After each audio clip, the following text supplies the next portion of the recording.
నీ పెళ్ళాన్ని వెనకేసుకొస్తున్నావని అసలు నీకు బుద్ధుందా రాజ్ అంటూ రుద్రాణి రెచ్చిపోతే రుద్రానికి చెప్పుతో కొట్టినట్టుగా సమాధానం చెప్తాడు రాజ్. ఏమిటంటే చాలా అర్జెంట్ పని మీదే కళావతి బయటికెళ్ళింది. ఆ పనేంటో తెలిస్తే మీ అందరూ కూడా షాక్ అవుతారు అంటే పక్క నుంచి కళ్యాణ్ లేచి అసలు ఏమైందన్నయ్య?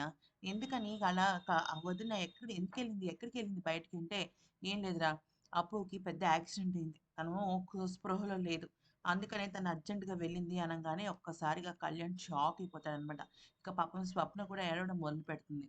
ఇక అనామిక మాత్రం ఇది అబద్ధం అన్నట్టుగానే ఒక ఫీలింగ్ ఇస్తుంది.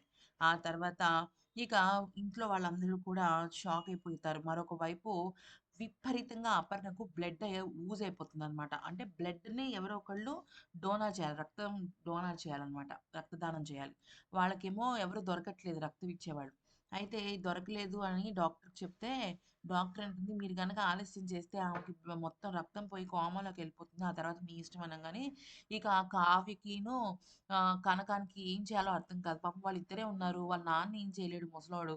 ఇంకా ఇదంతా కూడా షాక్ అయిపోతే ఈలోపు మరి దుగ్గరాల కుటుంబం వచ్చి కాపాడుతుందేమో చూడాలి.